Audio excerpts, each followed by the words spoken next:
Good morning बच्चों। Test 2 में level 2 के ऊपर एक क्वेश्चन नंबर 37 है। देखते हैं क्वेश्चन कह रहा है क्या।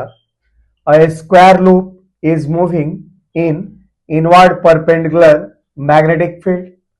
What should be value of the speed of the loop with direction so that connected electrical circuit between D and G withdraws current 1 milliampere given resistance of the loop equal to 1 ohm। Question कह रहा है कि इस square loop के साथ एक electrical circuit ऐसे connected है, तो इस लूप को इस राइट डायरेक्शन में किस स्पीड से आपको मूव कराना है ताकि इस इलेक्ट्रिकल सर्किट के द्वारा ड्रॉन जो करंट है वो क्या हो, तो ड्रॉन करंट की वैल्यू 1 मिली एम्पियर हो, और साथ में ये भी बताना है कि इस करंट की डायरेक्शन क्या होगी। तो हमारे पास करंट की डायरेक्शन बच्चों इसमें क्या होगी, तो क्लॉकवाइज होगी, और कितनी होगी स्पीड इसकी, तो 0.02 मीटर पर सेकेंड, अर्थात कि इस चारों ऑप्शनों में ऑप्शन ए क्या है बच्चों, सही है ना। तो देखते हैं बच्चों करंट कैसे क्लॉकवाइज हुआ, और इस करंट के लिए 1 मिली एम्पियर के लिए स्पीड हमें क्यों रखना पड़ा 0.02 मीटर पर सेकेंड। तो देखते हैं बच्चों क्वेश्चन को, हटाते हैं ऑप्शन। देखिए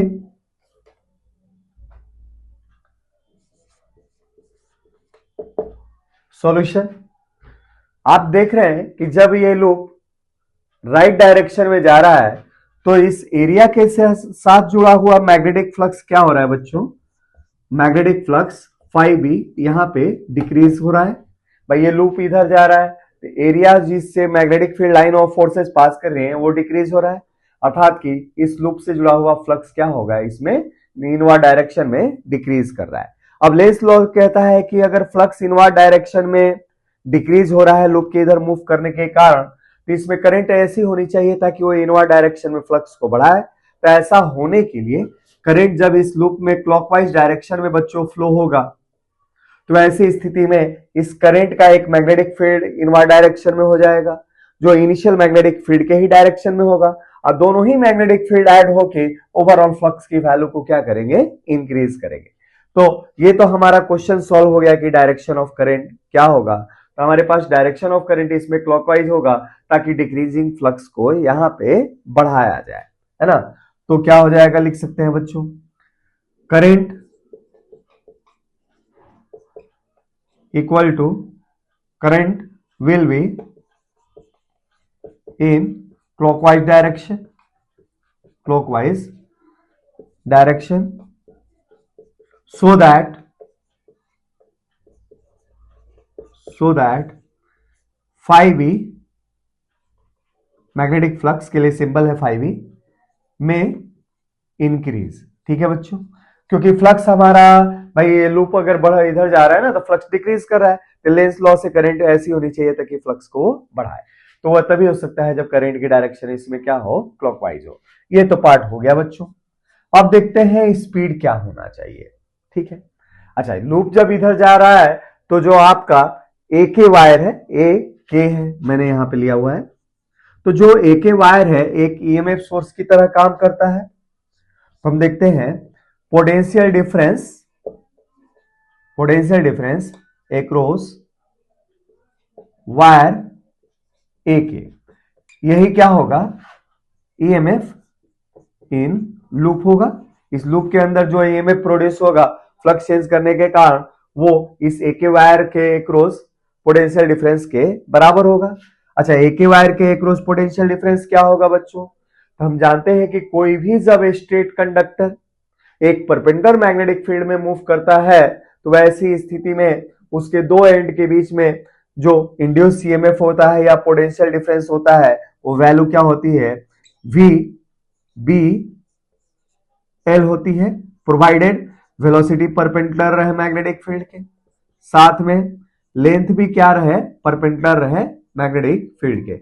इसका अर्थ ये हुआ बच्चों कि ये तीनों ही क्वांटिटी एक दूसरे पे क्या होनी चाहिए, परपेंडिकुलर होनी चाहिए बच्चों, तभी जाके इसके दोनों एंड के बीच में जो इंड्यूस ईएमएफ या जो डेवलप पोटेंशियल डिफरेंस होगा वो क्या होगा, VBL होगा।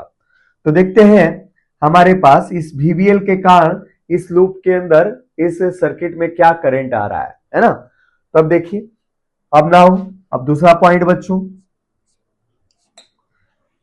और करंट कितना भाई सर्किट ड्रॉ करेगा, ये तो डिपेंड करेगा डी और जी के बीच में इक्विवेलेंट रेजिस्टेंस कितना है। तो equivalent resistance between point D and G क्या होगा बच्चों। तो देखिए आप यहां देख रहे हैं कि सिमिट्री से देख रहे हैं 3 ओम 3 ओम 3 ओम 3 ओम। तो सिमिट्री डिस्ट्रीब्यूशन से मैं पहले बता चुका हूं पिछले न्यूमेरिकल्स में कि इस पॉइंट और इस पॉइंट का पोटेंशियल क्या दिखाई दे रहा है आपको, सेम। तो आप क्या कर सकते हो, ये 3 ओम यहां से हटा सकते हो। जब 3 ओम यहां से हटा दोगे तो इक्विवेलेंट जो रेजिस्टेंस होगी सर्किट की वो क्या होगी, तो ये 3 और ये 3 सीरीज में है, 2 3 एक 3 के साथ क्या है बच्चों, सीरीज में। अच्छा, ये जो कॉम्बिनेशन है 3 और 3 का सीरीज कॉम्बिनेशन इसके साथ बच्चों पैरेलल में है, तो पैरेलल विथ वंस अगेन 3 और 3 के सीरीज कॉम्बिनेशन के साथ ये पैरेलल कॉम्बिनेशन में है ना। तो देखते हैं वैल्यू क्या आती है। तो 3 3 का सीरीज क्या होगा 6, इसका भी 6। अच्छा 6 6 का पैरेलल क्या हो जाएगा, तो 3 ओम हो जाएगा।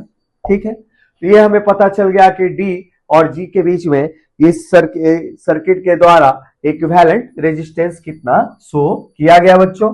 अब देखते हैं आगे, हटाते हैं इसको। नाउ अब देखते हैं करंट इन लूप। अब इस लूप में कितना करंट होगा, तो हमारे पास ईएमएफ की जो वैल्यू है पोटेंशियल डिफरेंस की वैल्यू वो VBL है।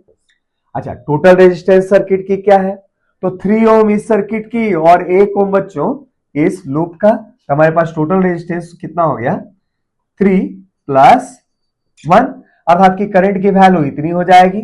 अच्छा, क्वेश्चन में कह रहा है कि हमें क्या करना है, किस स्पीड से मूव करना है ताकि करंट कितना विड्रॉ किया जाए, तो करंट 1 मिली एम्पियर विड्रॉ किया जाए। तो क्वेश्चन में दिया हुआ है कि ये जो वैल्यू है 1 मिली एम्पियर के बराबर है। अब इस इक्वेशन से हम वेलोसिटी की वैल्यू निकाल सकते हैं बच्चों। तो देखते हैं किस वेलोसिटी से इस लूप को यहां पे मूव कराया गया है। तो देखते हैं बच्चों, तो देयरफॉर वेलोसिटी की वैल्यू हो जाएगी कितनी, 10 के पावर -3। अच्छा 3 × 4 डिवाइडेड बाई मैग्नेटिक फील्ड की वैल्यू कितनी है, तो मैग्नेटिक फील्ड की वैल्यू है यहाँ पे कितनी है बच्चों, और मैग्नेटिक फील्ड की वैल्यू आपको दे रखी है कितनी, 2 टेस्ला है ना। तो कितना हो जाएगा 2। अच्छा लेंथ कितना है 10 सेंटीमीटर हो जाएगा ना बच्चों, इससे हम निकाल रहे हैं है ना, 1 में ले जाकर डिवाइड किया हमने ऐसे, तो 1 × ये कर दिया। अब मैग्नेटिक फील्ड की वैल्यू 2 टेस्ला है और लेंथ की वैल्यू 10 सेंटीमीटर है, जो कितना होगा 10/100 अर्थात की 0.1 मीटर के बराबर हो जाएगा। अच्छा इसको अब सॉल्व करते हैं, 0.1 का 10 ऊपर गया 10 के पावर -2, आइए कितना हो जाएगा 0.02 मीटर पर second.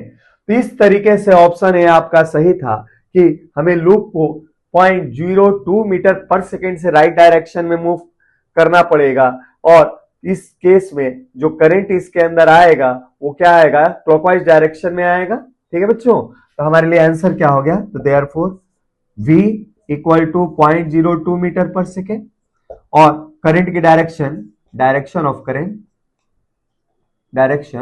Of current in loop क्या आ गया बच्चों, क्लॉकवाइज आ गया। ठीक है बच्चों, एक प्यारा सा क्वेश्चन था, सिंपल सा क्वेश्चन था, है ना। तो चलिए बच्चों अब इस टेस्ट के ऊपर हम अगला क्वेश्चन करते हैं।